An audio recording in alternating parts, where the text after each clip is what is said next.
ایک عالم تھے، ان عالم کی ان کا ایک شاگرد خدمت کرتا تھا۔ ان عالم نے ایک مرتبہ اپنے شاگرد سے پوچھا کہ تم کب سے میرے ساتھ ہو؟ شاگرد نے جواب دیا 33 سال سے۔ عالم نے کہا تو اتنی لمبی مدت میں تم نے مجھ سے کیا سیکھا؟ شاگرد نے عرض کیا شیخ میں نے 8 مسائل سیکھے ہیں۔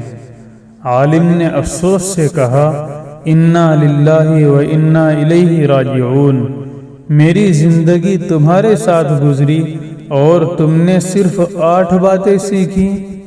شاگرد نے عرض کیا جی ہاں، میں نے صرف وہی سیکھی ہیں اور میں آپ سے جھوٹ نہیں بولنا چاہتا۔ عالم نے کہا چلو سناؤ تو صحیح، وہ کیا باتیں ہیں؟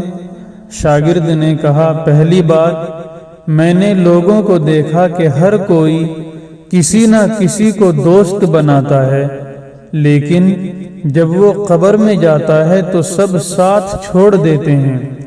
چنانچہ میں نے نیکیوں کو اپنا دوست بنایا تاکہ جب میں قبر میں جاؤں تو وہ میرے ساتھ ہوں۔ دوسری بات، میں نے اللہ تعالیٰ کے اس فرمان پر غور کیا وَأَمَّا مَنْ خَافَ مَقَامَ رَبِّهِ وَنَهَى النَّفْسَ عَنِ الْهَوَىٰ فَإِنَّ الْجَنَّةَ هِيَ الْمَأْوَىٰ، کہ اور جو شخص اپنے رب کے سامنے کھڑے ہونے سے ڈرتا رہا اور نفس کو خواہشات سے روکے رکھا تو جنت ہی اس کا ٹھکانہ ہے۔ پس میں نے اپنے نفس کو خواہشات سے روکنے میں محنت کی، یہاں تک کہ میرا دل اللہ کی اطاعت پر جم گیا۔ تیسری بات، میں نے لوگوں کو دیکھا کہ جس چیز کی ان کے نزدیک کچھ قیمت ہو اسے سنبھال کر رکھتے ہیں تاکہ ضائع نہ ہو جائے۔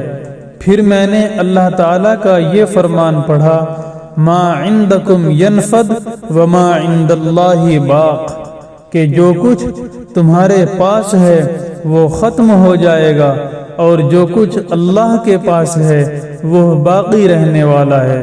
تو میں نے جب بھی کوئی قیمتی چیز حاصل کی اسے اللہ کی راہ میں دے دیا تاکہ وہ اس کے پاس محفوظ ہو جائے۔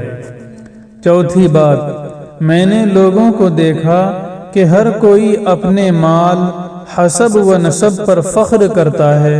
پھر میں نے اللہ تعالیٰ کا یہ ارشاد پڑھا ان اکرمکم عند اللہ اتقاکم، کہ یقیناً اللہ کے نزدیک سب سے زیادہ عزت والا وہ ہے جو تم میں سب سے زیادہ پرہیزگار ہے۔ تو میں نے تقوی کے حصول کی کوشش کی تاکہ اللہ کے نزدیک معزز بن جاؤں۔ پانچویں بات، میں نے دیکھا کہ دنیاوی نعمتوں پر لوگ ایک دوسرے سے حسد کرتے ہیں۔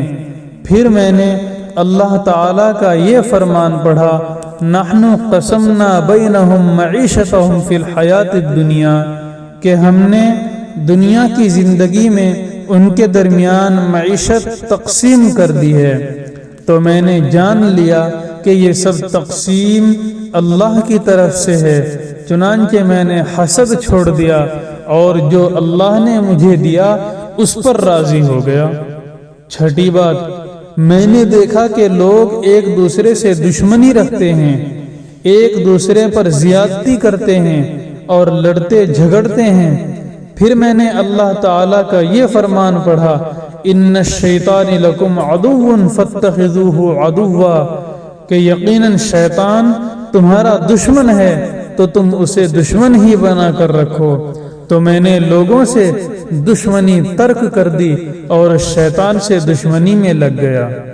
ساتویں بات، میں نے لوگوں کو دیکھا کہ وہ رزق کی طلب میں خود کو ذلیل کر رہے ہیں، حتیٰ کہ حرام میں بھی داخل ہو جاتے ہیں۔ پھر میں نے اللہ تعالیٰ کا یہ ارشاد پڑھا وما من دابۃ فی الارض الا علی اللہ رزقها، کہ زمین پر جو بھی جاندار ہے اس کا رزق اللہ کے ذمے ہے۔ تو میں نے جانا کہ میں بھی انہی مخلوقات میں سے ہوں، چنانچہ میں نے اپنے ذمے کے فرائض پر توجہ دی اور اپنے رزق کی فکر اللہ پر چھوڑ دی۔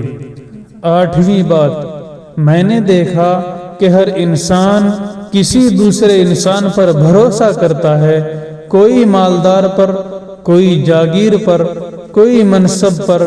پھر میں نے اللہ تعالیٰ کا یہ فرمان پڑھا، وَمَن يَتَوَكَّلْ عَلَى اللَّهِ فَهُوَ حَسْبُهُ، کہ جو اللہ پر توکل کرے تو وہ اس کے لیے کافی ہے۔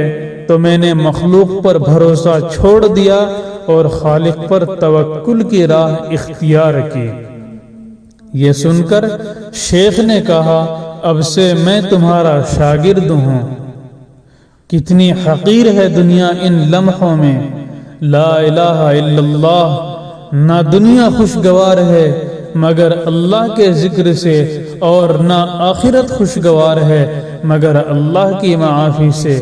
اللہ تعالیٰ سے دعا ہے کہ اللہ ہمیں جنت میں ایک ساتھ جمع فرمائے اور ہمیں ان لوگوں میں شامل فرمائے جن کے متعلق فرمایا، وجوہ یومئذ مسفرہ ضاحکۃ مستبشرہ، کہ اس دن کچھ چہرے خوشحال ہوں گے، ہنستے ہوئے اور خوشیاں مناتے ہوئے۔